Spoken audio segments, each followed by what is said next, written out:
here from Advanced Chemistry Business Tools and Things. They came in to see, yeah, I'm pretty excited.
Welcome, everybody. We stand, join me in the Pledge of Allegiance. I pledge allegiance to the flag of the United States of America and to the republic for which it stands, one nation under God, indivisible, with liberty and justice for all. Good morning. We got a new member here, Mr. White, from Coeur d'Alene. Welcome aboard. Thank you. Ashley, starting with you, let's go around the room and introduce ourselves. Ashley Dowell, Department of Juvenile Corrections. Lee White from Coeur d'Alene. Justin Leverett, Post. Kelsey Woodward, Post. Brad Johnson, Post. Sean Goff, Sheriff's Association. Tracy Beth Petria, Chiefs Association. Deputy Attorney General Rachel Foltz, Legal for Post Council. Jeff Nye, Attorney General's Office. Jan Bennett, IPAA. Bill Gardner, Idaho State Police. Craig Mickelson, Idaho Department of Fish and Game. Jeff Gardner, Idaho Sheriff's Association. Jason Davis, Idaho Sheriff's Association. Craig Kingsbury, Idaho Chiefs Association. Jill Nichols, Post. Lori Hicks, Post. Dan Smith, OPR at Post. Cassandra Thigpen, Post. Jeff Sklar, Post. Trevor Lord, I'm Vice President of College of Eastern Idaho. Rachel Green, Director of Programs, College of Eastern Idaho. Amy Secola, Senior Program Coordinator at Workforce Training CE. Scott Esme, CEI. Joe Tafoya, CEI. Welcome, everybody. Did we get everybody? Okay. Just for your knowledge, Lee, in front of you is a card that has our mission, vision, and core values. We're here for a reason to remind us of the important work we do here. This was actually started by Chief Lady, and he was Chief earlier, Vice Chairman. So. Okay. First on the agenda is College of Eastern Idaho. Whoever's gonna speak.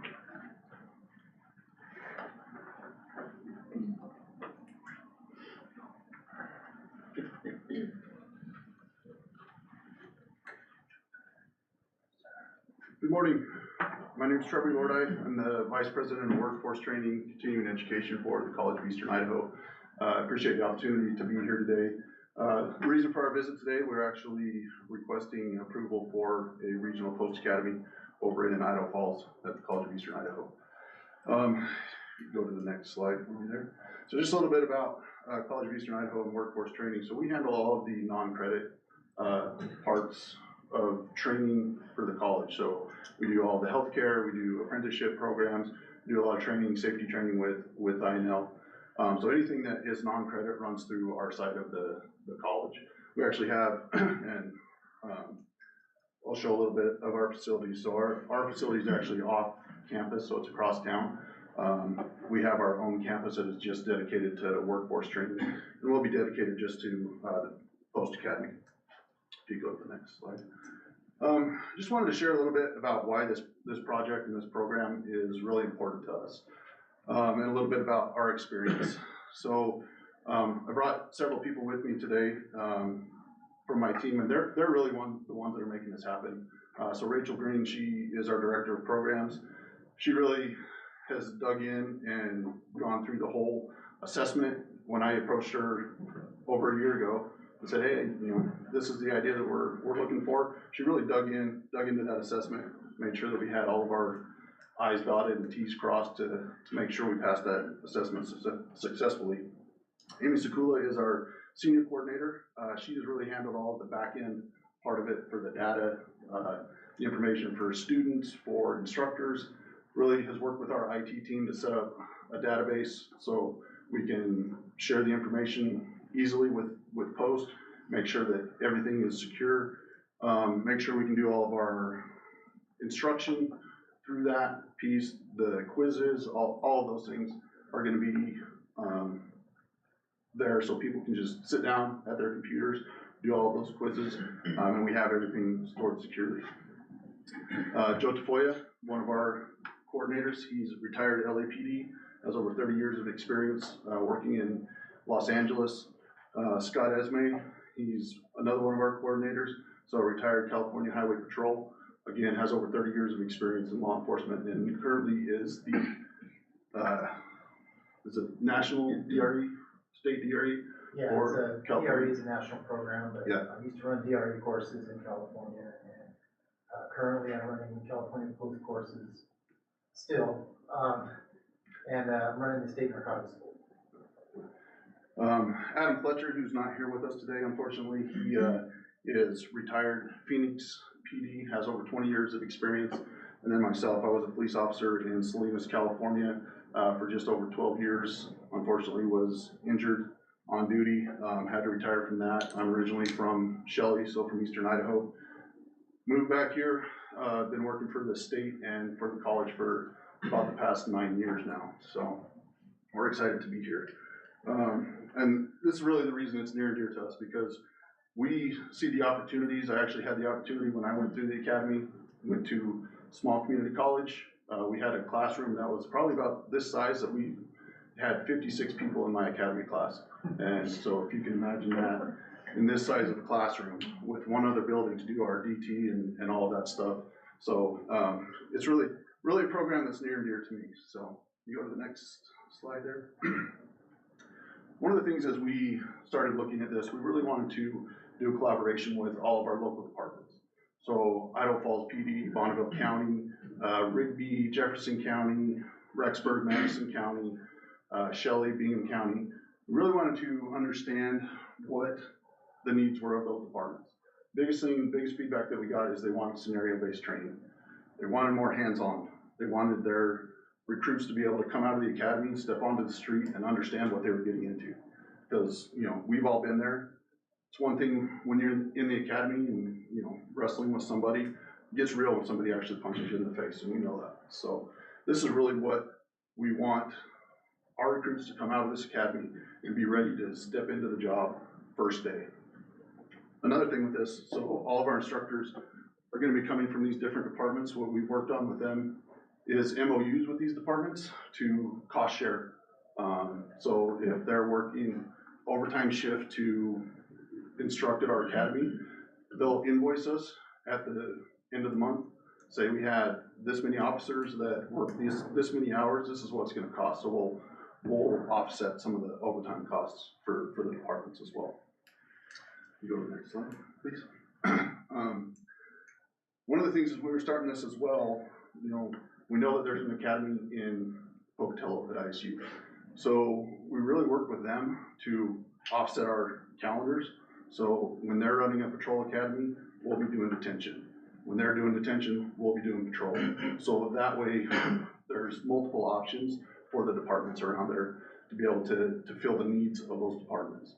And we really work with them, looking at their calendar, laying out everything as far as the scenarios, when things are taught, and really worked off of that to kind of schedule everything so it flowed really well with what we're trying to do.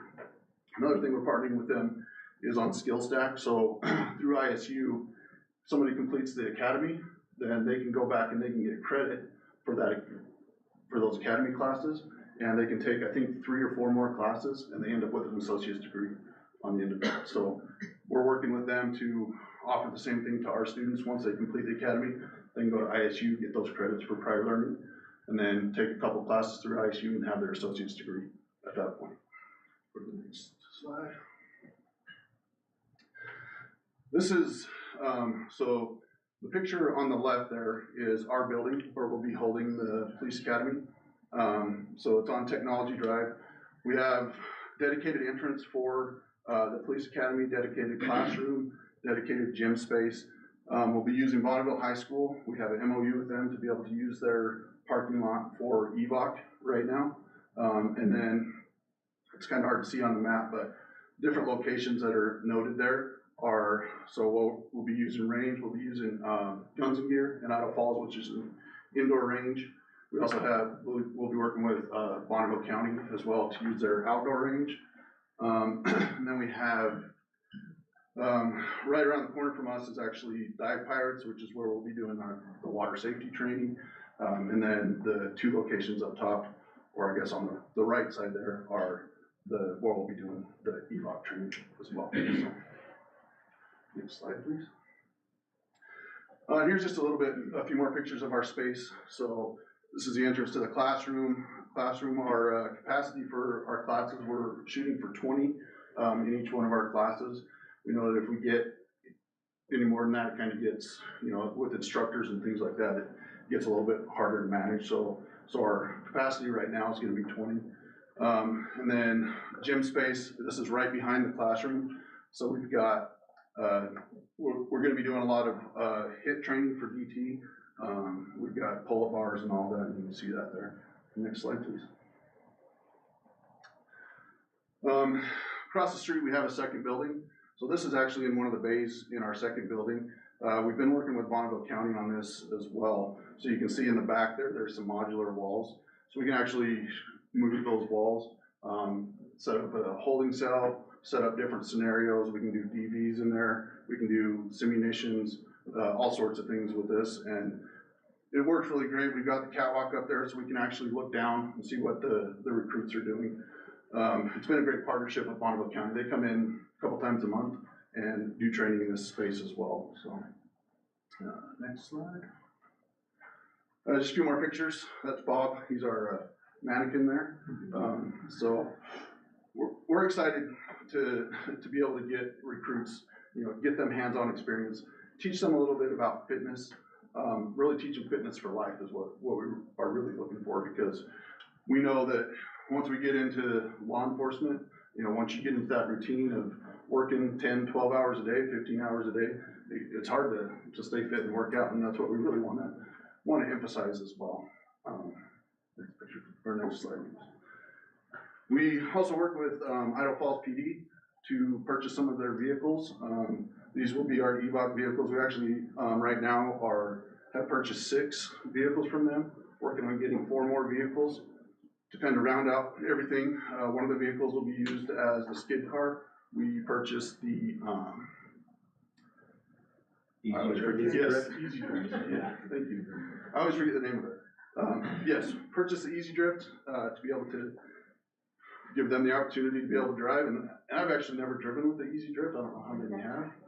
Yeah, that's what we all said. We're like, once that comes in, we gotta go try it, so. Next slide, please. The biggest thing for us too is really sustainability. You know, what are the options, what are the opportunities that we have going forward? You know, we've worked really closely with the departments that are around there. We had a TAC meeting on Tuesday, met with the chiefs, some of the sheriffs and some of their staff, and just to see the excitement, to hear their excitement for this, it has just been amazing. We're planning on running a detention academy as our first class in April, the end of April. Then we will run a patrol academy starting in July. The other thing, big thing that we've heard is need for communications, you know, dispatch. And so we're looking into that, and then advanced officer training as well. Some good opportunities that have come across as well for us is that both of these programs, so both detention and patrol, have been approved for Idaho launch. So that's really gonna offset the costs as well for the departments. So a department, if they send somebody to a full-time patrol academy and they utilize launch, it's only gonna cost the department about $900. If they send them to detention and they utilize launch, it's only gonna cost them about $600. They'll be able to do the training in their towns they're working in, be able to go home at night, be able to be with their families, and be able to get quality training. So we appreciate the opportunity to be here, and I'll take any questions. Any questions for? Mr. Chair, quick question. I'm curious, on the research you've done, what do you see the ratio of self-sponsored students versus students that are coming from agencies? So right now, as we kick this off, we're really only looking at students that are gonna be sponsored by agencies, because we have enough over there and enough demand for it right now that we feel like we'll be able to fill those classes. Once we get through the first couple classes and if there's any kinks worked out, then we'll start looking at doing self-sponsored as well. And I think the great thing about that with being approved for Idaho launch as well, a person can come through self-sponsored, and it's gonna cost them the same. It's gonna cost them about $900 out of pocket to be able to do it. So real quick, because I'm not really good with math, I'm just kidding. The length of your patrol academy, is it the same as post patrol academy, or is it longer? So we're shooting for 18 weeks Okay. on that, yeah. So, and that was, as we were looking at the schedule, really with being able to get all the scenarios and things that we wanted into, that's why we extended it out just a little bit. Same thing with our detention academy. We're actually looking at about a 7.5 week to 8 week detention academy. Mr. Chairman? Go ahead. Okay, in regards to your MOU with the partner agencies and the cost share, you said you'll work something out. What is the thought on that? Are you gonna repay for the full overtime cost, or is there a split, maybe a tuition break? What's your plan, or what have you developed with those agencies? Yeah, so we actually have an MOU right now with Bonneville County and with the City of Idaho Falls, so we'll pay $35 an hour, so if they're, regardless of if they're on overtime or whatever that is. So basically, like I said, once they come and teach, if they teach 2 hours for us, and we have 10 instructors that taught 2 hours, then at the end of the month, the city or the county will bill us for that 20 hours at $35 an hour. And then a follow-up, what is the tuition amount again that the agencies will pay for recruit? $900. Oh. Yeah. That's with the launch money though, right? That's with launch, yeah. What about without launch money? So without launch, it's about $4,500, $4,300, I think is what we. Basically a semester, is that correct? Semester tuition, similar? For the community college, it's a little bit cheaper, but, I mean, the biggest cost for us is the instructor piece of it. So, I would say it probably, for somebody to take, you know, if they took 12 credits at the community college, our credits are $140, $139 a credit, so, yeah, I mean, it's close. I mean, Mr. Chair, follow up to that. So working with the College of Southern Idaho down in Twin, a lot of we send a lot of our officers. And so we will pay the tuition, which I think is $3,400. Something like that, yeah. Something like that. And we also have I'll say an MOU in place with President Fisher that, we get breaks on tuition when we provide a lot of, you know, certain ratio of instructors. So Okay. might be something to think about too. Yeah, we'd love to do that. And then, I mean, we've talked to several different colleges, so we've talked to North Idaho College, ISU, and how they kind of run their programs. North Idaho College, luckily for them, I mean, all of their instructors, the departments pick up that cost for them. So, ISU, they actually run their program through their CTE side, so they're using state funds to offset some of those costs. That's why it's a little bit cheaper. So, yeah, I think for us, doing the MOU and really seeing how we can keep those costs down was really important for us. Mr. Chair, too. So I had a lot of the same questions, so thank you. In addition, what's your long-term plan for the number of students per academy? And then, I mean, is that gonna expand over time? And then how will that meet what you believe to be the future need Yeah. for law enforcement agencies? As far as the classes go, we're really gonna keep that cap at 20 students per class. Our plan is to run 2 to 3 detention academies per year, and then 1 to 2 patrol academies per year. So we're looking at, you know, 80 to 100 students that we can get through in a year. The thing is, for us, you know, you look at when you go into the range and things like that, you've gotta have 1 instructor for every 3 students. So even with the class of 20, we're gonna have 7 instructors out there, and I mean, those costs just, you know, really start to be pushed up at that point. So that's our goal. Mr. Chair, quick question on launch. So launch, I believe, requires you to register the fall semester after high school. Do I have that right? So there's actually 2 different launches. So what you're referring to is the Idaho high school launch, which somebody that's a senior in high school, they can register for that, and then they can use it at any college. So the launch that we're talking about is actually an adult launch. So anybody that is a resident of Idaho can actually utilize launch funds, and they'll provide up to $3,500 for training in a specific program. So, for example, they will pay 80% of a program up to $3,500. So with ours being $4,300, they'll utilize that whole $3,500, and that's where it offset the cost. So Okay, so it's a different initiative than the governor's original launch.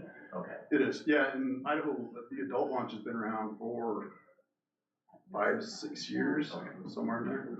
So And there's not a deadline, anyone can apply at any time. yeah, we have probably 30 different programs that utilize launch funds. Okay. So we did last year, just in last fiscal year, we utilized just under $400,000 worth of launch funds for our students. I see a lot of people writing stuff down, so I think. Yeah. Oh, yeah. We used to a lot of people. Yeah. It actually comes through the Workforce Development Council, and they've actually committed, last year was around $5 million to that fund. They're actually looking to add more to it, so we're thinking it's gonna be closer to $8 to $10 million this year. Is there any chance of using the governor's initiative for the detention academy, because there isn't a 21-year-old requirement there? Do you see much use there? There absolutely could be. If somebody's interested in it, they could absolutely use those funds to go through the academy. And that would actually pay for the same thing. It pays up to 80% of their tuition. Okay, so it'd be the same numbers. It would be, yep. Any more questions for Trevor? Jeff, you have anything you wanna add? Val and I went out on the 14th to do the assessment, and they exceeded all of our expectations. They've done everything that we've asked of them in a fantastic manner. They've set up dummy folders simulating students and different things. We went there, went through the formal evaluation. They're just up and running. They're ready to go. I'm excited about the program. The question about more than 20, and he did answer that, I don't think their facilities aren't capable right now of really handling any more than 20, but what they do have is fantastic.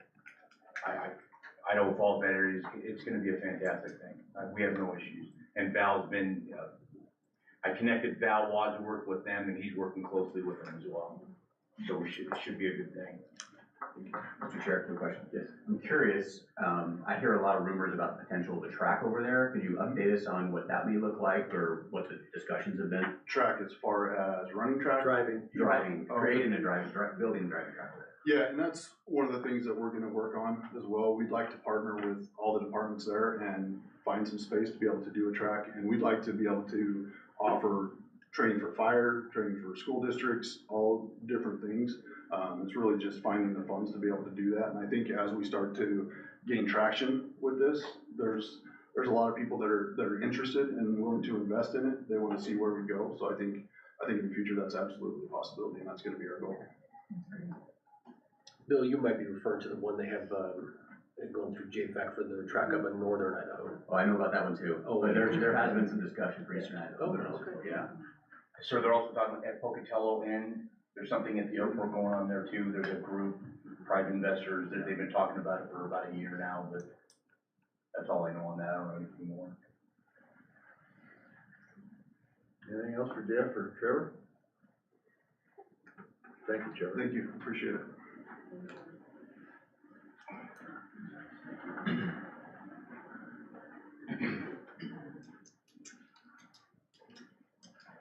Well, I guess the chair would entertain a motion. Mr. Chair, I move to approve the Eastern Idaho Academy. Second. We have a motion and a second to approve the Eastern Idaho Academy. Any more discussion? Hearing none, all in favor of the motion signify by saying aye. Aye. All opposed, same sign. Motion carried. Congratulations.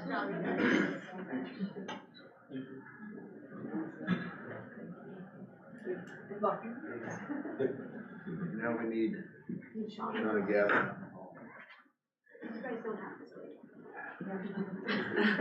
You can. Yes, they can. Track, sit down. Okay, contact, and I'll be working with you guys too. Thank you, appreciate it. Thanks for your time. Hey, good to see you. Nice job. Yeah, I'll be in touch. Okay. Thank you.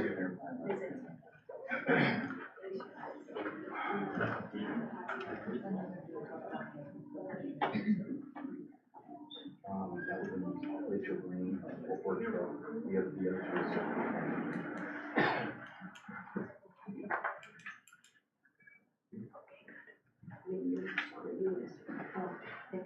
Welcome, Shauna.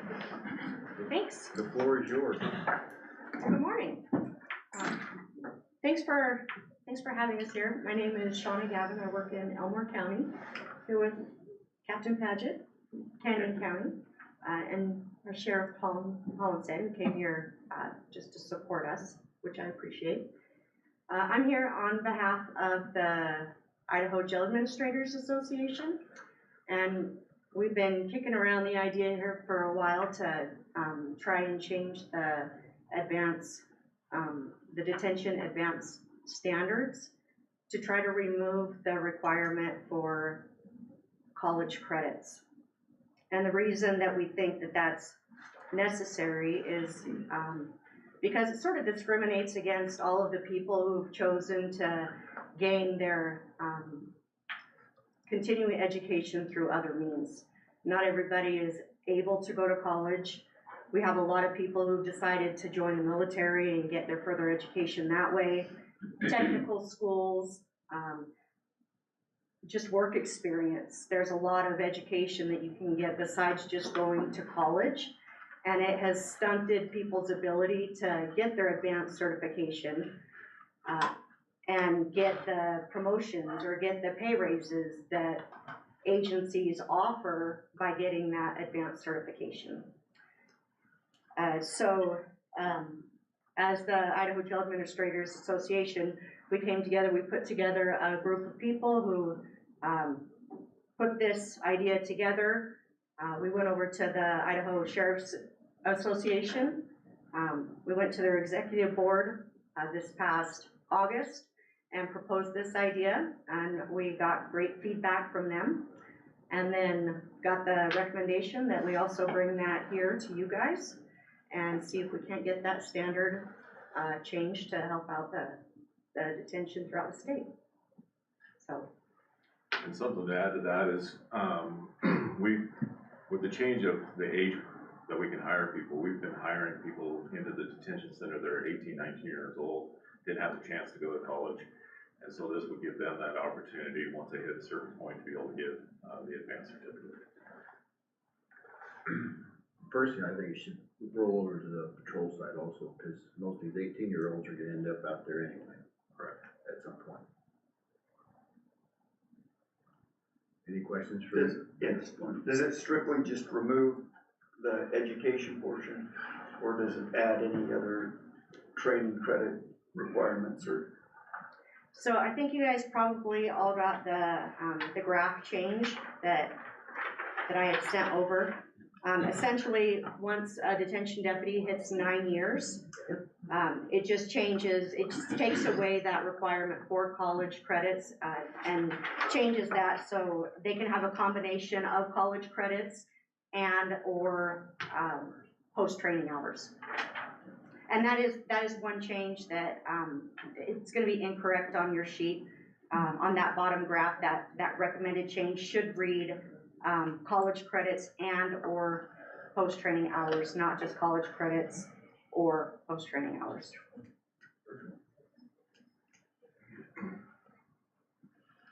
Any questions for Sean? You know, I'll comment that the Sheriff's Association does support this move. I don't know where the chiefs are at.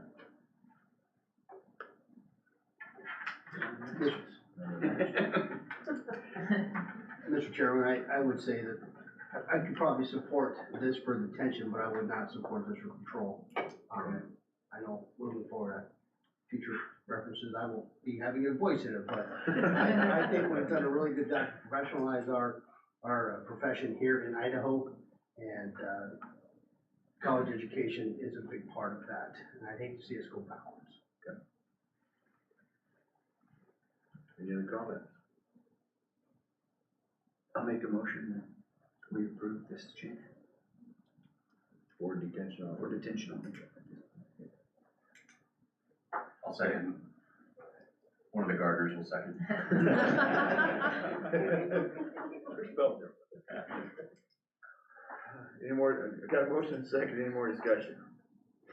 Hearing none, all in favor of the motion signify by saying aye. Aye. All opposed, same sign. Motion carries. Thank you very much. Thank you.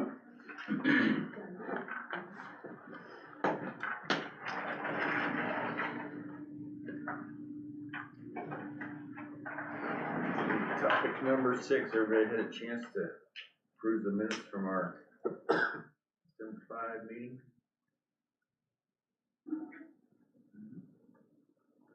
Sure, we entertain a motion. I'll make a motion that we accept the minutes. Good meeting. Second. Motion second, any more discussion? Hearing none, all in favor of the motion signify by saying aye. Aye. All opposed, same sign. Motion carries. Jeff, you're up, post hearing board from yesterday. Mr. Chairman, I would present to the council that we approved from our minutes yesterday, one waiver of payback to Idaho Post serving for 2 years. That individual had some military orders that took his wife across the country, and he was unable to fulfill that obligation. And then our committee also approved to give extensions from, if you look in our minutes, from Joshua Conrad down to ending with Jenna Olivio. And I would present those to the council for approval. Okay. Mr. Chair, first I would move to approve the meeting minutes from the hearing board on Second. March 5th, sorry, March 5th. A second. We have a motion and a second to approve the minutes from yesterday's meeting. Any more discussion? Hearing none, all in favor of the motion signify by saying aye. Aye. All opposed, same sign. Motion carries. Mr. Chair, I would move to adopt the recommendations of the hearing board from March 5th, 2025. Second. Have a motion second to adopt the recommendations. Any more discussion? Mr. Chairman, Yes. if I could just for a minute, so we had a pretty good discussion at the hearing board on an issue about doing these extensions for a year, more than a year. I have now seen enough that I'm a little bit concerned about the practice that we've been using to do that. I'll try and summarize it quickly. Basically, the statute that creates the council says, no peace officer shall have or exercise any power granted by any statute of the state to peace officers unless such person shall have been certified by the council within 1 year of the date on which such person commenced as a peace officer, except in cases where the council, for good cause and in writing, has granted additional time to complete such training. The concern that we discussed is what's happening in a lot of these situations is that people are going past that 1 year time period, and then they're sending in their request, and the administrator is then issuing kind of an emergency order.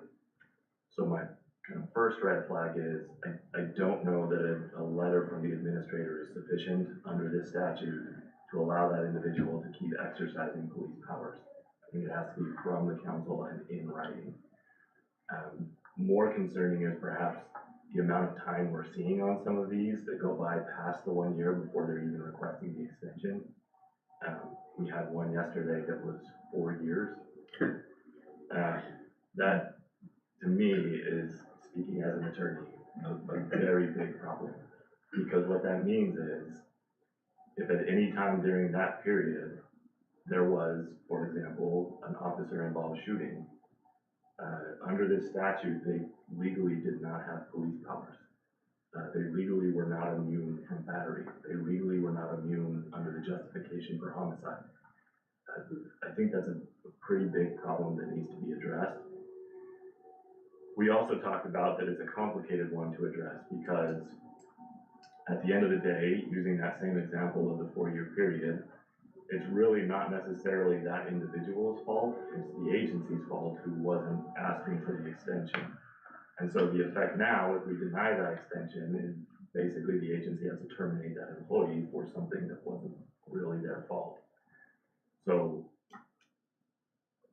I support this, I think we need to really take a close look at how this is being done, and I think agencies in Idaho need to be aware that at the end of the day, I mean, this is on them, it's not on the post council. If they're not following this law and if they're having people, you know, that person was on patrol, but if there was someone that was out on patrol or something that has been past this year period, and the agency head is just telling himself, well, it's okay, because sometime down the road we'll request that extension, I think that's not good. So, that was a little longer than I intended it to be, but with all of that, I do plan on supporting this list. Just to add to that, the IDAPA working group is gonna take this on, both Jeff and Rachel sit on that, working group, along with others, and, try to develop something appropriate to manage this better within statute. Mr. Chairman, can I ask a quick question about that? Sure. So we've run into this a couple times. We have one, for instance, going through the process now where the individual tore his knee up pretty good and last week at the academy and then had to have surgery immediately afterwards. I think he went through like a week or two of FTO and then went to a surgery, had some complications, and so he's likely gonna be probably just beyond that 1 year mark. And so I guess from a chief's perspective, I'd kinda like to understand, are you recommending then that we request approval if we think it's likely going to go beyond that year prior to it hitting that year from this board? Mm-hmm. So, Absolutely. and this board only meets quarterly, so we would have to, I mean, that would, it might be a little difficult, and I can see a circumstance where we're requesting approval, but then the individual doesn't actually need it under some circumstances. But still, better be safe than sorry is what I'm hearing. Yeah, my view would be absolutely, I think that's where the emergency extensions from the post administrator started. Yeah, I just don't know under what authority. right. Yeah. And I did a little historical dive into IDAPA, it was thrilling. So back in 2021 in IDAPA, there actually was a provision that was almost a copy paste of what I just read from the statute, but it added that the council could designate that authority to the director. My opinion is that you can't do that. The statute says it has to be the council. I don't think the council can just change that in IDAPA. But I think that was kind of what everyone was relying on to say that was okay. But then, when we went through the whole cleaning of IDAPA, I say we, I wasn't around at the time obviously, but that provision was completely removed from IDAPA. And so another one of my smaller red flags is if you go to IDAPA currently, there's actually nothing in the rules that allows anyone to extend the time period. And it actually says in IDAPA that it has to be within 1 year, except as otherwise provided in the rules. And it's not otherwise provided in the rules. So there's at least an argument that the council has restrained itself more than the statute and said, we will never give an extension no matter what, which is also not a great thing. Now, I think we're okay doing this because the statute trumps IDAPA, which is why I'm okay with it, but it's just very messy, so. Personally, I think we got into a bad habit during COVID, and it just happened. Yeah. You know. Mr. Chair, is there anything we can do in the meantime can the council approve via email? Is there some way to address, I think, the issue of we meet quarterly and we may be violating this if we're not doing it before the 1 year mark, and so we also can't be the reason why people are missing the deadline, because I think that probably is part of why we're missing the deadline. If council could do something, at least in the interim. So we'd have to have a hearing board meeting. Via Zoom, and then bring it the next day do another Zoom with the full council, At least a quorum. Yeah. So, Mr. Chairman, yeah, similar to Chief White, I'm thinking I have an officer who's finishing up his training, who got injured a few weeks ago. His 1 year is towards the end of May, and I don't think he's gonna finish his FTO. We're planning to do an extension request, and I'm panicking a little bit. Well, I guess you better tag something else. I know, right? So, let me just add one thing to that, and that's an example of what most agencies do, is they require completion of their own FTO program. Yeah. Before they submit to certification. IDAPA only requires 40 hours of FTO. Oh. As ridiculous as that sounds. And I think that's ripe for change. We're looking at that in the IDAPA working group, but currently, actually, only 40 hours of FTO is required for certification. So it does give you the option. Now, I'm not saying that you want to do that, because what if they don't make it through your FTO program by the end of the day, and now you've already certified them? So that's certainly a legitimate concern. But I just want you to be aware that if you go back and review IDAPA, it only requires 40 hours of FTO for certification. So, Mr. Chair, question for the director then, on that note. If you have an employee, in my world, a police officer could be detention, deputy, right, but who is injured in the scenario that Chief White and what I'm facing as well, and maybe you're not sure how they're gonna do, if they're gonna make it through or not, what's your recommendation for chiefs or sheriffs in that situation? Request an extension. As soon as you know the possibility, that way, if they wind up not needing it, that's fine. But if they expire within their year without having gotten it yet, they're done, according to the current interpretation of statute. So I would always err on the side of caution and just make the request.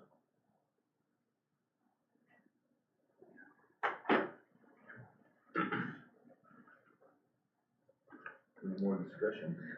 Mr. Chair, does it make sense for the post council to issue a memo to agencies, sort of breaking this down for folks so people know what the concerns are and can be aware of that in the interim? Might not be a bad idea. I think it's a good idea. And I would add to that, if we're gonna set up a procedure of how we're gonna do it, that we provide that to them as well, so they know. Right, which we haven't done yet. So I'm stuck between a rock and a hard place in throwing this out there without a definite plan moving forward, just to make them aware or wait a little bit until we can provide some guidance. But I'll do whatever the post council would prefer. Maybe both, maybe you send out now to alert them to the issue, and that we'll be providing guidance once you have it done. That would be my thought. So that we can stop it, or at least get ahead of it a little bit. Mr. Chair and Director Johnson, I think some of the scenarios have been described, where you have an injury, or maybe they're struggling, or whatever in the training process. That's one thing I'm really curious, and maybe I should have, my computer's not working right now, so I haven't been able to read all the notes, but how do we get to 4 years? How does that happen? If I may ask. So it's typical for an agency to say, we have this many deputies that need to go to an academy, or officers, whichever the case may be, and we can only send one this time and maybe one next time because of staffing, and we have to have them working the road, or working in the jail. Or in some cases, we get an agency that I don't have evidence of this, but I think intentionally wait until the upcoming academy's full, and then request an extension because they can't get somebody into the next academy, which forces the council's hand, because there's no other option other than for me to give them an emergency extension, put them on the hearing board for the next meeting, and then get an extension because there's no opportunity for them to go before that. So there are definitely agencies that are working the system. And then there are agencies that are using staffing as their own tool to justify needing extensions, whether they truly do or not, I can't say. So it's a variety of different reasons, but those are some of the other reasons that we're seeing. And really it was those that kind of caused me to raise the red flag on this in the first place. Well, I mean, a few months, okay, I can see that maybe, but 4 years, but I'm not in the same scenario as some smaller agencies, I guess, so. Yeah. Well, and I do think part of this discussion needs to be, how do we kind of enforce this in a fair way? Because again, if this person is being told by their agency head, well, I'm not gonna send you because we don't have enough room, and I'm gonna get an extension anyway.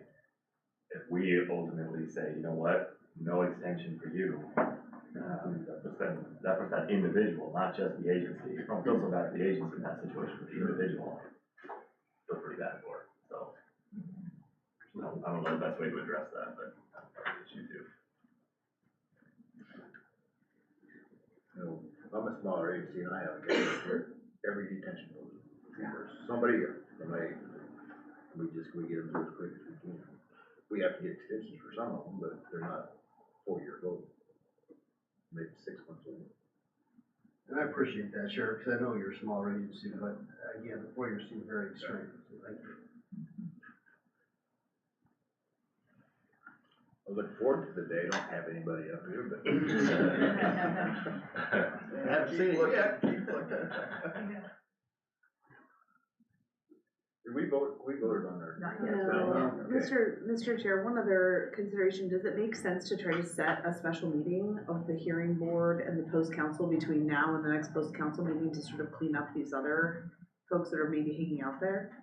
I think that's isn't that what we discussed, do it via Zoom? And put it in that memo, maybe? Well, unless there's been a request super recently, I don't think there's any pending, because we just took care of those. Which is why I'm okay supporting this, even though we've kind of followed this process of the administrator giving the extension. But I do think the sooner we can get something out that says, hey, that we can't do that anymore, the better. And then moving forward, we'll have a clean slate after this vote. Yeah, there'll probably be 2 coming in next week from Twin Falls. Probably gonna happen. Maybe from Fort Wayne PD as well. And there are gonna be more when the memo. And I'll just also add it as a member of the hearing board. The vast 99.9% of these are for very legitimate reasons. Things that have been expressed today. I think that's exactly why it's in statute that we can extend this. So it's all on the up and up in that sense. I just think we want to be super careful, because because of the work that you all do, it's always high liability, in my opinion, so this is a pretty important thing to make sure we do right. Okay. Any more discussion? Great discussion, folks. Any more? Here, a motion and a second on the floor to ratify the steps from the hearing board yesterday. All in favor of the motion, signify by saying aye. Aye. All opposed, same sign. Motion carries.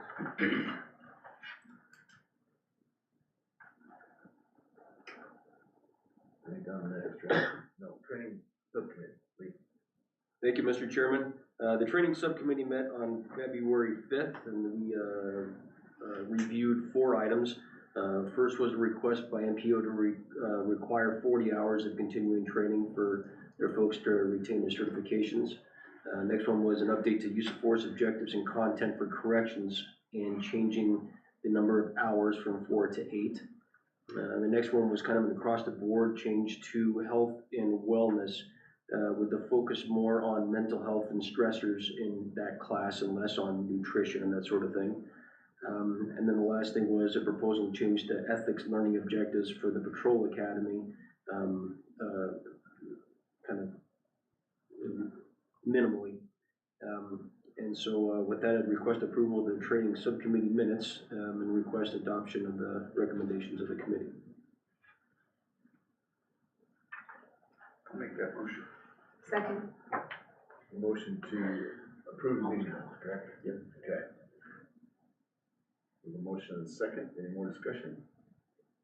All in favor of the motion, signify by saying aye. Aye. Opposed, same sign. Motion carries. I'll also make a motion that we adopt the recommendations of the training subcommittee.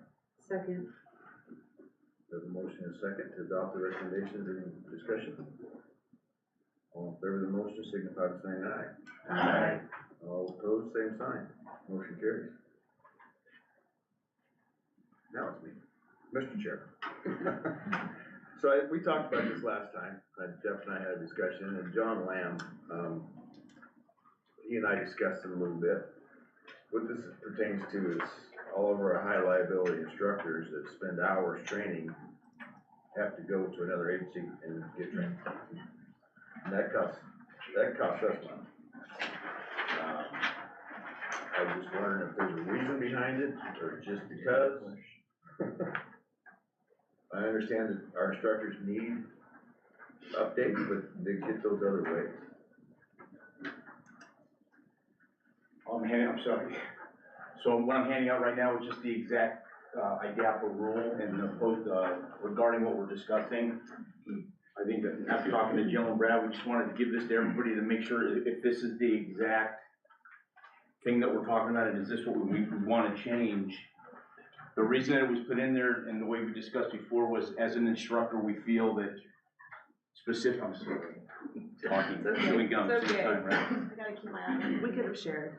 The original intent of doing this was, as a high liability instructor, we feel that it's a perishable skill set, and in a 2-year period, we want you to go out above and beyond within that discipline and hone your skills, right?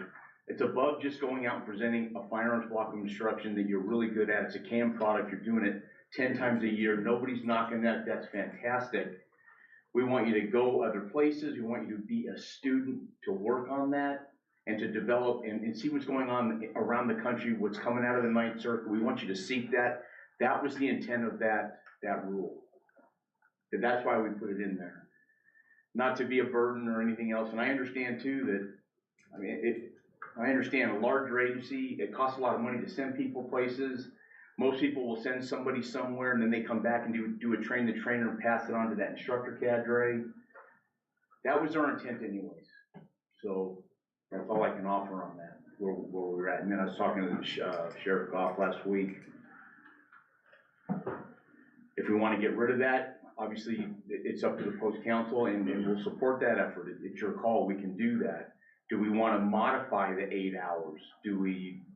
I don't know, I'm open, we're open. We talked, John had a couple ideas of maybe getting rid of the 8-hour thing and just say that as long as they go to a continuing education and training block, whether that's internal to post or they go somewhere else, but they've done that and they've checked that box, that would be fine too. I think John and I talked about a 4-hour deal. Yeah. which, Cause it does, it puts a strain, cause you know, It like does. my EBOC guy, he comes up here and teaches. all the time, Yeah. all the So time. we have to cover his shift, Grateful, which by I the way, don't thank you. care. I mean, I'm glad to do it, but you know, we Yeah. have to cover his shift and all that stuff, and it just, it has an impact. So we can, I mean, if you guys tell me, do you wanna, do we dump it or modify it to get rid of the hour, keep the rule, but maybe modify it to say something along the lines of just receiving continuing education and training, no matter what those hours are, but that they're just doing it as a student, or whatever they're doing to maintain that skill set? Or do we just get rid of the whole rule period? Mr. Chair, it's a question. Yeah. I thought when we brought this up last time that the discussion started here, but then we realized we were talking past each other and that what we were actually talking about was the trainers were not able to count their training as like the basic firearm stuff. Still true. Okay, so I guess I'm just trying to be clear. Are we talking about getting rid of what you highlighted here in IDAPA, or are we talking about the other thing? No, just this right here, we're just talking about continuing education and training for an So instructor. I think what he's saying is, so let's say we required eight hours of firearms, Mm-hmm, and personally, my instructor's teaching way more than that. right. He should be covered. He should be covered. Now that I agree with. So so we're talking about two different things now. Maybe, That- I don't know. Yeah, so This if you're is kinda talking about, confusing. if you're talking about the mandated required hours to maintain your basic LEO certification, Yes, that's what we're talking about. yeah, I don't have an answer for that. So That- we've never counted teaching Yeah. as training, because when you're teaching, you're not training yourself, you're teaching. And it extends to all training. I disagree with that, because my guy, my firearms guy is shooting right alongside. He's teaching and he's shooting. And he's shooting. I mean, he's right there tonight. And if it's good enough for me, why isn't it good enough for him? Mr. Chairman, I would also add, for lawyers, if teaching does count as training, I mean, I think there's limits in terms of how many and the number of credits you get, but it does count, just to let you folks know. Mr. Chairman, I would, so, ask you a question, when your firearms instructor is teaching, he's gonna go out next week and teach a block to your agency, is he maybe reviewing the recent Ninth Circuit rulings? Absolutely. Making sure he's all up to speed, he or she, before they teach, right? Yeah. Every time, I find when I teach, I always review stuff, I get better every time. Right, my Archon guy's always going through all the new Archon stuff. And that's a big Bible.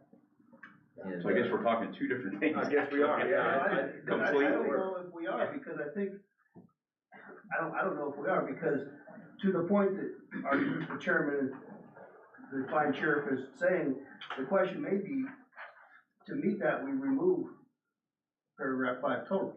So I don't know if we are talking two different things. Right, but that wouldn't affect The mandated what hours. currently is in place, which for like 8 hours of mandatory firearms training. Teaching that does not meet that requirement.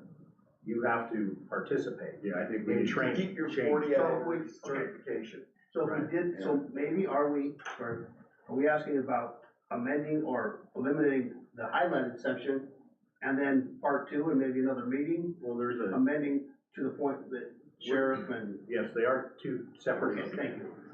Because I agree with Jen, I mean, if lawyers can get credit for teaching, our guys should get credit for teaching. Mr. Chair, doesn't it make sense though that if you change the one, it makes it easier to fulfill the other? Yes. Yes. And that's why we were, if we got rid of this, we still have the 8 hours the other way. People updating things. Yeah. Because you're When teaching. he's already got credit for his 8 hours of shooting, or 40 hours of shooting, whatever it is, then he just has to go to a class to keep his instructor requirement, right? And that way you're cutting down on him leaving their agency to go do those things. And it makes sense to me, listen, if you're teaching Archon all the time, you're training. I mean, Yeah, 'cause you're going through all those steps. I mean, yeah, you're the person out there providing the training, you're on the mat with them, you're doing all the same things. How you don't get training hours for that doesn't make any sense to me. Same with our instructors when it comes to shooting. I mean, Any of those. that's why they're there. Any of those, the ELOC guys, any of those instructors. So I almost wonder if we don't change this, but we change the other. Yes. There must have been a reason why 8 hours was there, and I don't know the history behind that. No, I think that, I can this answer the 8 part, hours. I agree with, it. I would have Yeah. argued against doing away with an instructor going above and beyond for their instructor certification. But for them to have their certification for just their patrol certification, I think their instructor hours should count towards that. Mr. Chairman. I'm sorry, so the 8 hours to answer your question, sir, that came up when this went into policy or into procedure, when we brought it forward. We got with all the masters throughout the entire state and we kind of says, what would you like to see, right? And they was ridiculous. They wanted 16 hours, 24 hours.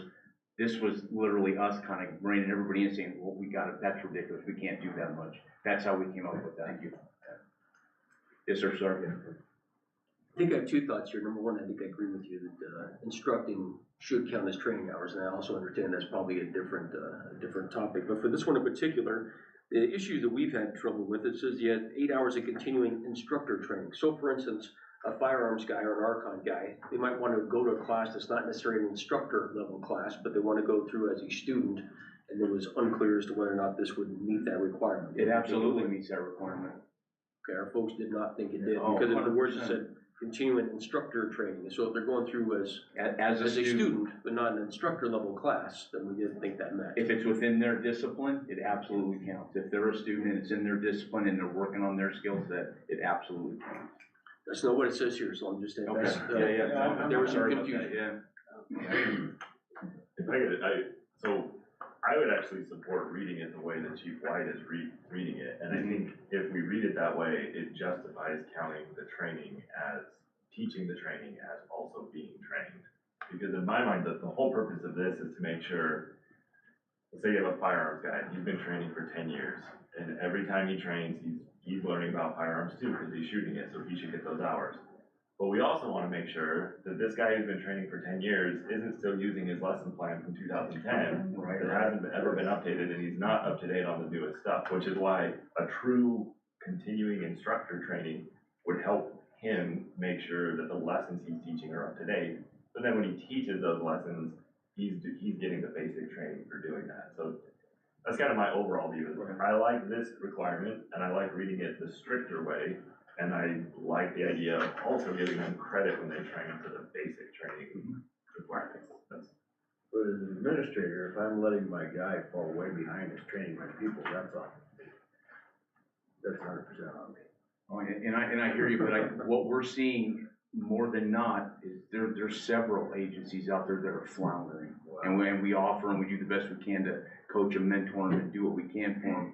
But some of them just don't want to hear it. And it is what it is. I mean, that's the reason that we do. Seems to be the way forever. There's always a handful that just don't want to do it. Yeah. God bless. It's gonna get them in trouble someday. All day. Great discussion. I don't know if we have enough to make a motion today or not. Do we wanna digest it some more? So I think we're talking, I should have brought I did bring the other document too about the mandated hours in our procedure, but I thought this is what we were talking about. I'm talking about 24 mandated hours. Okay. Sorry about that. No, good. I think we have enough to vote on that. Okay.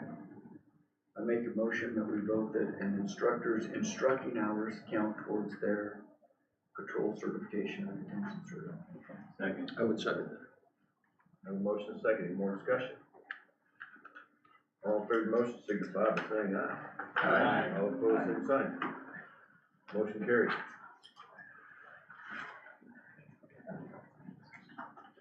Thank you, Jeff.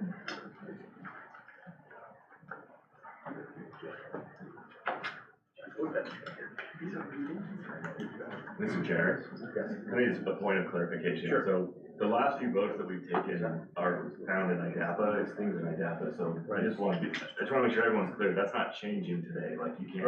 Right. Start it, right, this is just the council instructing the IDAPA working group, hey, do this. Correct. Yes. So we're all clear. I just want to make it clear for the agenda record as well. Yes. Okay. Perfect. Okay, item number 10. I just told the chairman was gonna do an executive order. Those are pretty popular. Jill, you wanna do number 10 for us? Sure.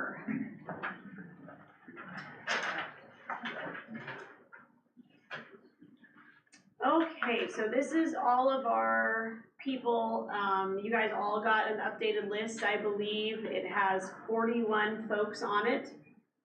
These are all the folks that, are deficient in their MTRS cycle. So they did not get their 40 hours, by the extended time, because we added another 2.5 months. Which this will expire on 3/13, which is, or I'm sorry, 15, which is actually a Saturday. But the folks that are listed on here are all the ones that did not meet the requirements for that. I want to bring, just in case somebody has questions, Cass went ahead and made, if you look at the 5th column over, it says current discipline as years received non-compliant notifications. There are several folks on there that this has been a pattern, where they haven't gotten their hours in, and so they've been sent the non-compliant letters. So she's listed all of those dates on there. Looks like one has actually been suspended and then reissued, and then he's back on the list. Does anyone have any specific questions about anything that's on here? It's very small. No. The typo is very small, the typing. Oh, yeah. Can't see it. See, I was curious what the other dates were, but now I understand. We have multiple offenses. Yes, yes. Multiple violators. Hey, Jill, I had a Yes. question. What is the total number of officers that are non-compliant that on your list now? 41. 41? Yes.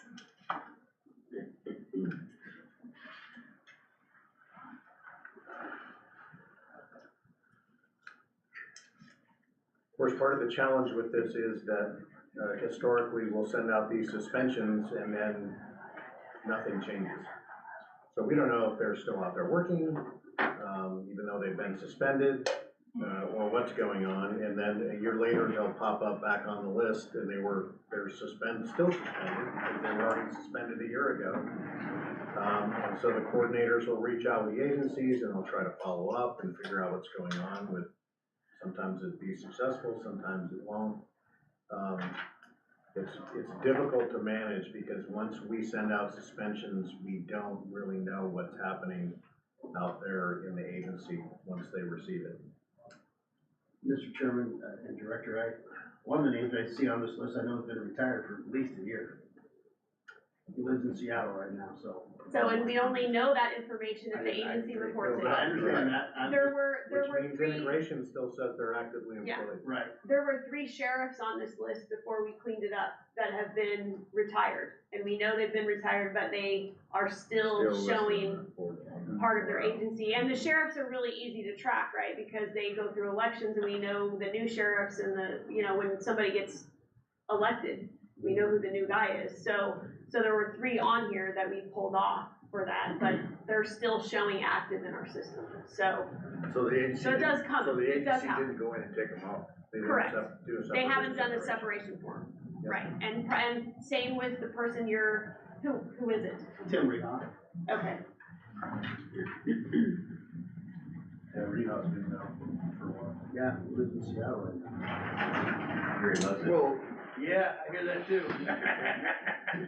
His wife had a good job, but. That's helpful, because then we can reach out to Homedale Police Department and have them do the paperwork so we can get them off the roster and it not has have to been worry about them. because he ran for a Hawaii County Sheriff. Oh, yes, he did. Unsuccessful. Yeah. I guess it's been about 4 or 5 months he's been living in that part of the world and to the Girls Point Road.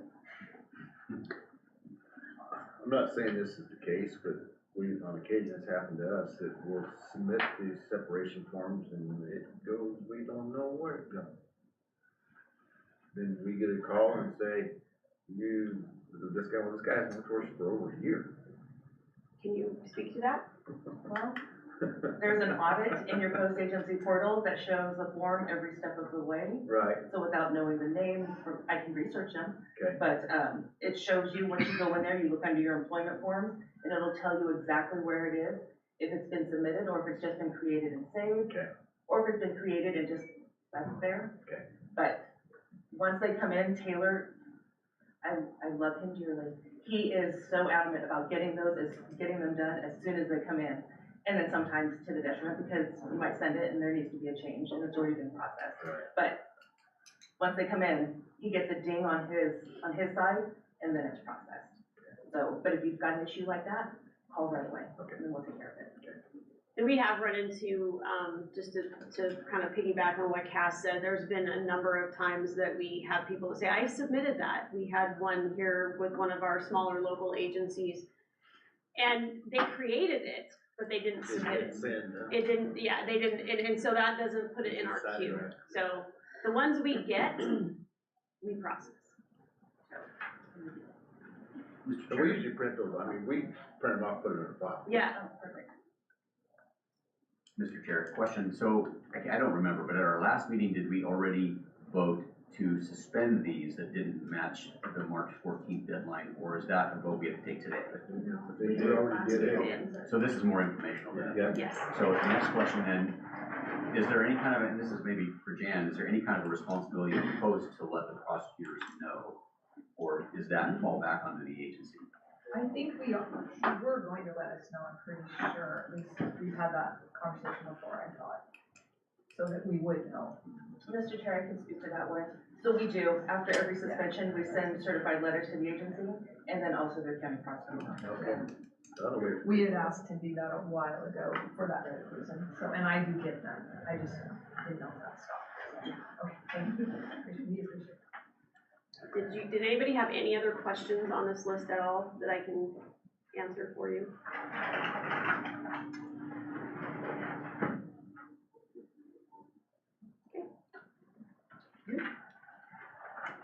Thanks, Joe. You are welcome. Lori?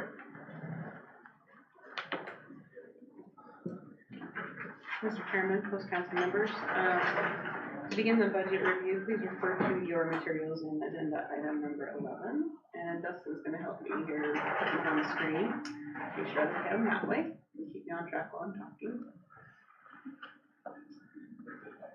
So this first page is a table of our cash position as of the end of January of this year.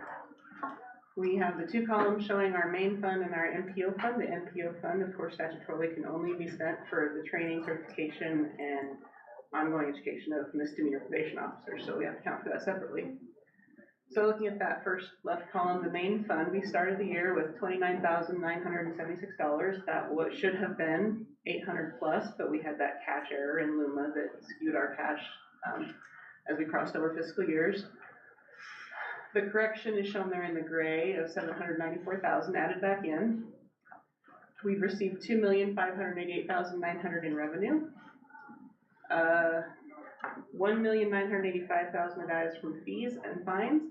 And then you see the, near the bottom there, the liquor distributions of 459,800. About 109,000 of that is the catch-up from fiscal year 24, when the liquor fund did all their tallying and sent us that final distribution we received in July of 2025, fiscal year 2025. So far, we've had total expenditures of about 2.8 million for an ending cash balance of 682,500.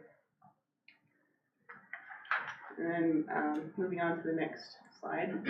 So I'm gonna talk about revenues a little bit because revenues are the encouraging part of my presentation. So the pie chart there just shows the breakup of how our various funding sources make up our total revenues. It's kind of small, but the $15 fee is about 60%, and the 14% of 10%, which is a portion of court fees, is about 15%, so we're still 75% reliant on those fines and fees, which is why they're so critical. The bar chart next to that compares the period of July through January of each fiscal year. And what we see here is the good news. So you can see we're kind of, if we stretch this out back to 14 and 15, we'd be looking at about $2 million, and then we have that decline we've seen over time. That kind of stabilized a little bit in fiscal 22 to 24, and then in fiscal 25, we see a big jump. We're back up to those 14, 15 levels, which is great news. This reversal revenue trends. Yeah, we don't know why.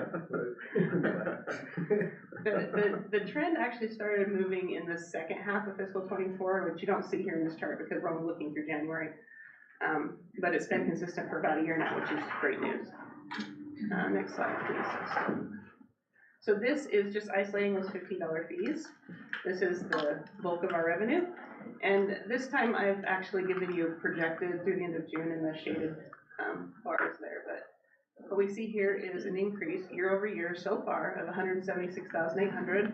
And we expect that to be about a $258,000 increase by the time we get to the end of June. And that's about 10%. And that's really giving us some breathing room, and it's really been a good thing. Next slide, please. Here we see the 14% of 10%. Same story. Year to date, we're up $42,000. By year end, that should be about $63,000 over fiscal 24.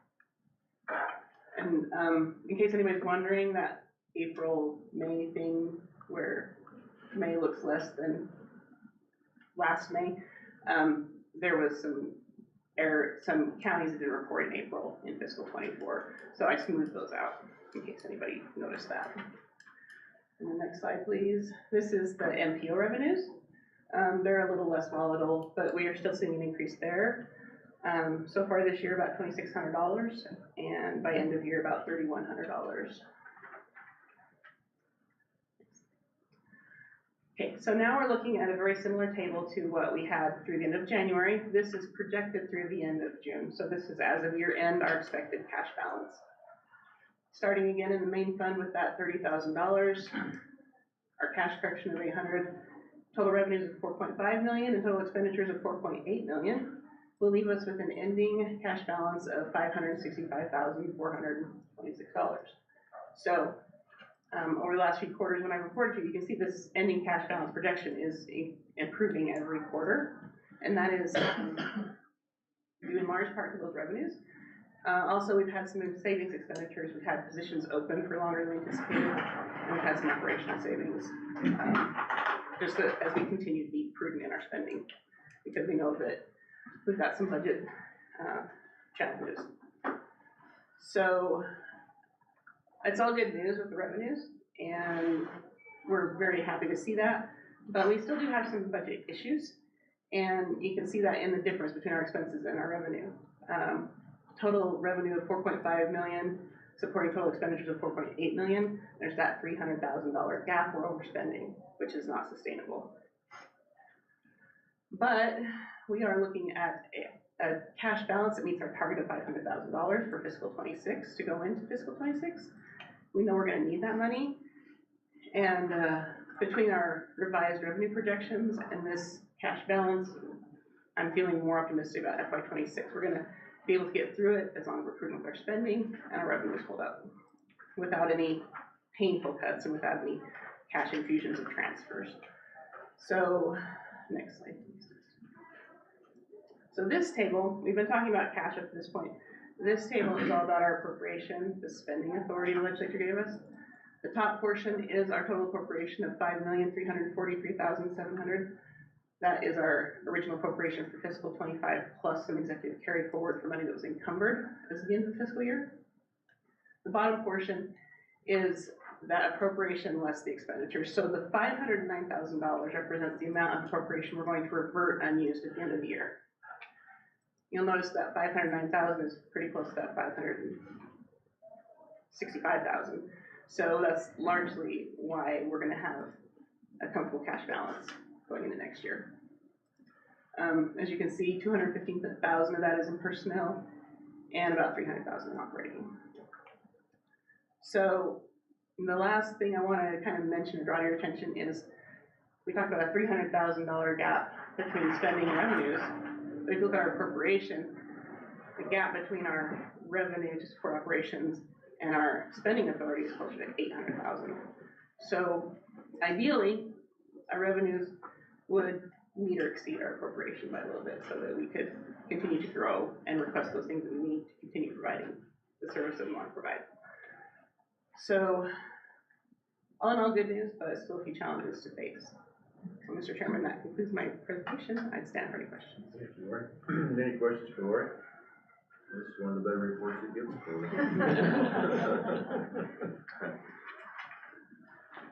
Thank you, Lori. Tracy, working group. All right. Well, we were supposed to have a meeting yesterday, but everybody had a lot of things going on, so we ended up canceling that. But overall, it seems to be going pretty well.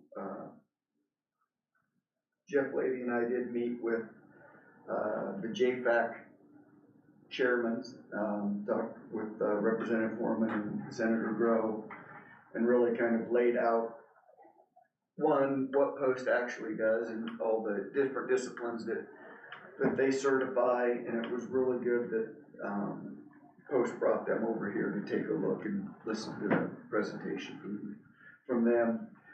We also explained to them how much money we have in outstanding fines and infractions alone. I think it's $21 million that have not been collected, which obviously affects POST's revenue stream, and they seem pretty open to that.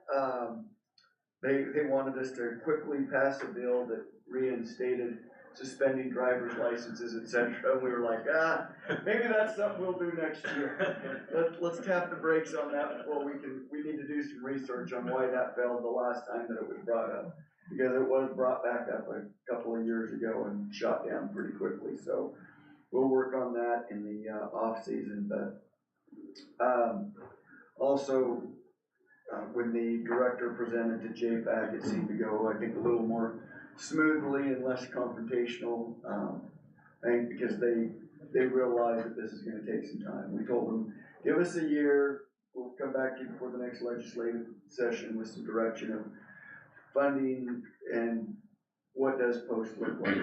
I can tell you the speaker, Speaker Moyle, is dead set that it is regional academies through the colleges.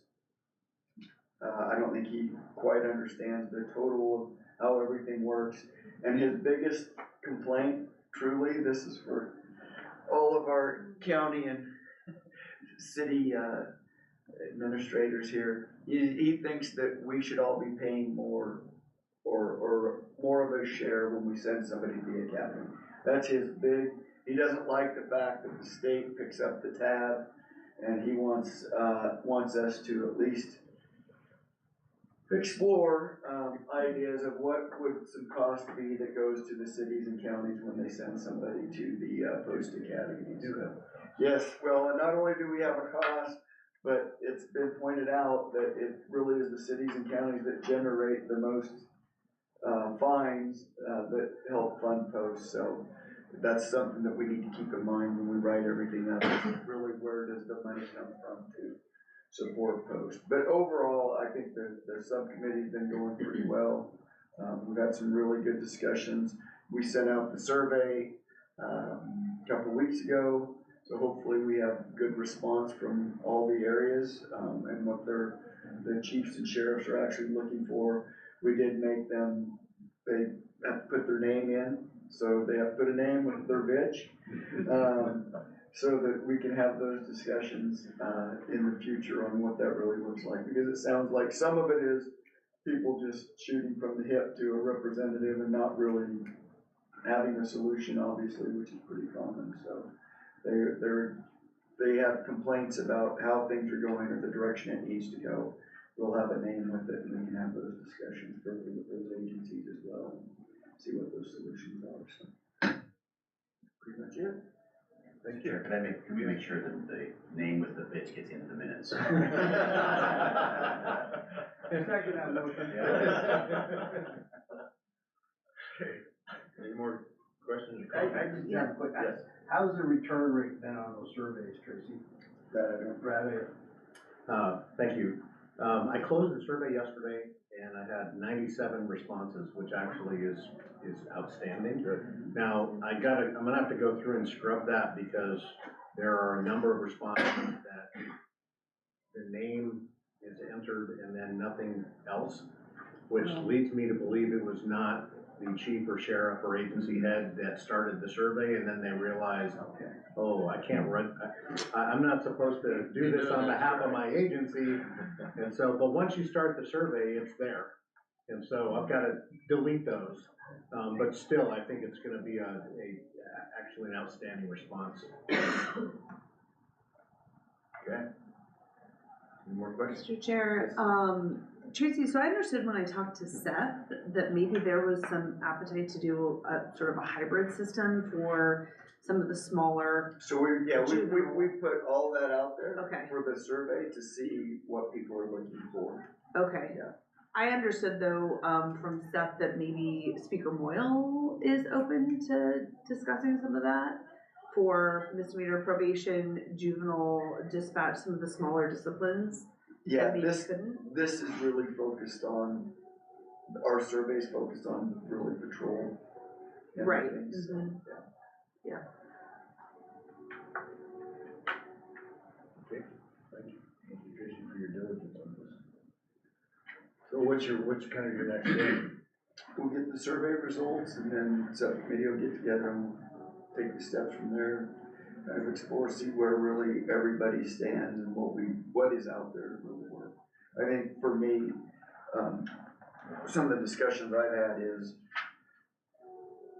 I liked hearing, College of Eastern Idaho's idea of actually doing an 18-week academy, rather than sending people for, a couple semesters or whatever. I think that's really where people are struggling, the agencies are struggling. You can't send somebody over to CSI for, 6 months to get their certification. Let's figure out, these college courses may have to change if they wanna really get into doing basic post-academy stuff. Okay, any more questions, comments? Thank you, Chief. Brent? Thank you, Mr. Chairman. I want to start, and I'm going to be fairly brief, but I do want to start on the heels of what the working group is doing. Is just a shout out to the post staff who's right now living under some uncertainty based on what the future of post might bring, and that's difficult for anybody to do. But they're showing the true professionals that they are, and it's not affecting their dedication and their commitment to. Especially in the academy, to training our law enforcement professionals, and I just want to recognize them for doing that, continuing to do it, and not letting it affect them in a negative way. They're doing a great job. Everybody is. We're about to pick up with the Post Roadshow. As you know, I try to travel around most corners of the state every year just to reach out and see how everybody's doing and how we're doing, just kind of take a pulse and maintain those relationships. I presented the IPAA board in February. Next week, we're meeting with leaders in Lewiston and in Moscow on the 12th and 13th. And then Twin Falls with the chiefs, Icopa Region 3, at that meeting, April 22nd. And then we'll have other trips in the works. We'll still have to get all the way up to North Idaho and back out to East Idaho, and those will continue throughout the year until we get deep into the winter and I don't feel like driving on the roads anymore. So that's going well. The other two things really that I wanted to talk about are two pieces of legislation that have an impact on either post staff or yourselves. The first one is Sheriff Getz' Senate Bill 1139. If you're not familiar with that, there was a copy in your portal. What he would like to propose is that under certain circumstances, an applicant who has a felony conviction for, let's say, a non-violent felony, because the violent felonies are kind of called out. He cites the code that deals with restoration of Second Amendment rights. And so those that don't allow for that are the ones that he's citing as not being eligible for this at all. They would still be disqualified, period. But to allow some discretion on the part of the council if there has been some, either a withheld judgment, as a part of the plea agreement or some type of post-conviction relief, to allow for the council to consider that person for certification. Right now, it's a lifetime ban from law enforcement in the state of Idaho and has been for, I don't know, forever. But anyway, that bill was heard in committee, Senate June Rules yesterday and passed out with a do pass recommendation to the floor of the Senate. So it's on the move. When I talked to Sheriff Goff, and those of you from ISA have not taken a position on it. I don't know if the chiefs are aware or have addressed it at all. As of right now, without direction from you, I'm neutral on it too, but really, this is one of those things that the IDAPA working group has been working on, both from a statutory and a rules perspective on how to address both the definition of a felony conviction, which exists in statute and in IDAPA, as well as whether there was any desire on the council to lessen that lifetime ban under certain circumstances. We've just been kind of working on different language and different approaches without knowing, really what your appetite was at all, with the intention to present something for consideration. But right now, that's already been done by Sheriff Getz. He's doing it on behalf of one of his own employees specifically, and makes no bones about that, which is totally fine. But I just need some direction, whether, whether the council is neutral, or supports or is opposed to it, really, and whether or not you want me to testify in any way or not. It really doesn't affect, it's changed it from shall to may. And we still have the authority to say, no, we're not gonna allow this guy or this person to be a police officer. So I called and talked to our legislative committee. They talked about it and just didn't really care, because it's not their baby. So I would take that as a neutral position from the sheriff. Neutral either way. You may want to talk to your lobbyist. And I just say that because Murphy sent us a request to write a letter of support for it. See, that had come, yes, because Murphy did reach out to me during an email. I said, Murphy, it really, council, we've talked about it. It does not affect what we do at the council. It just changes your statute. It changes to the post-council statute. Right. And that's exactly what I told him. I didn't say we supported it.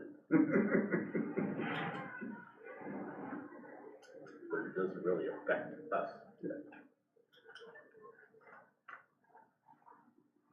Other than we get yelled at when we have to tell somebody no. Right?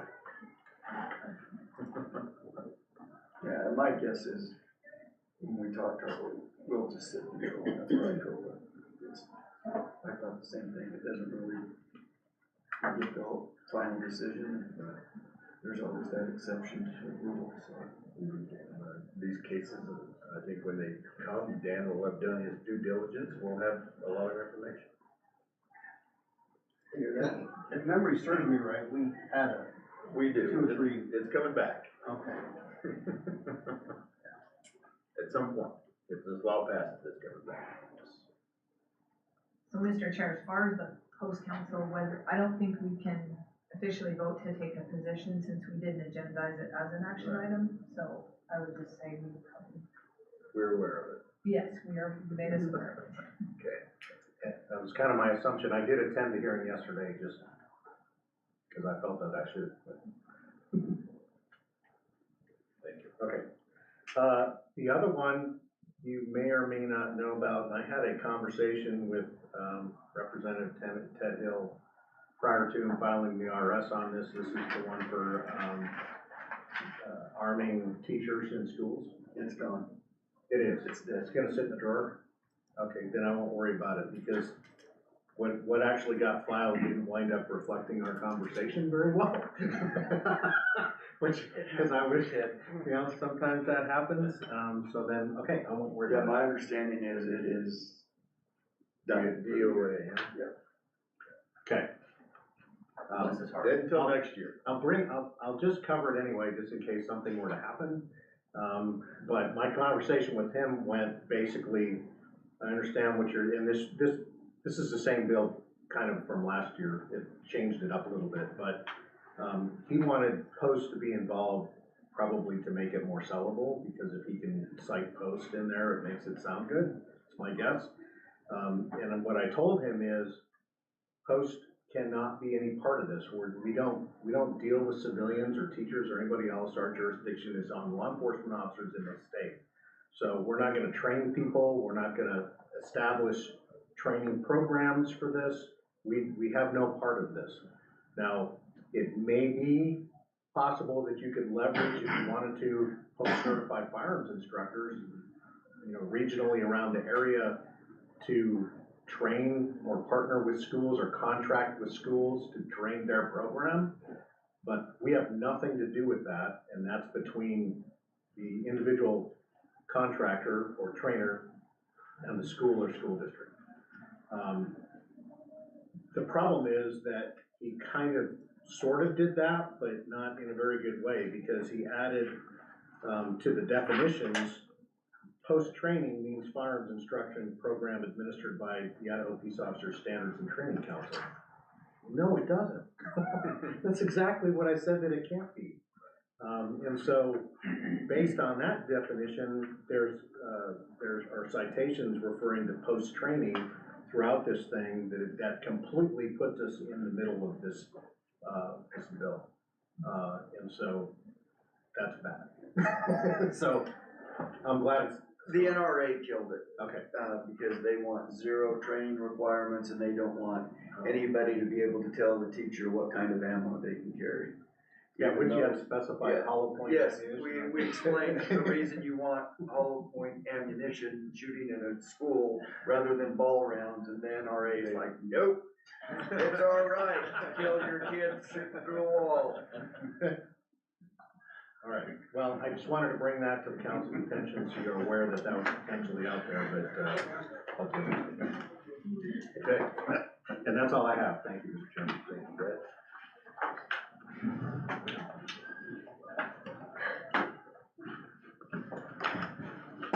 Kingsbury, to the podium. Call the principal's office. This seems to be a recurring thing up here.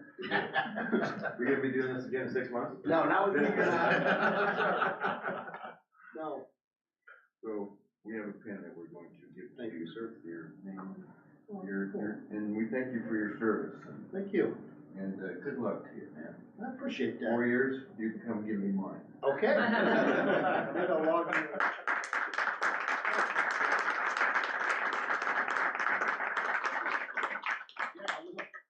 Say certain things, it's been great serving with this council.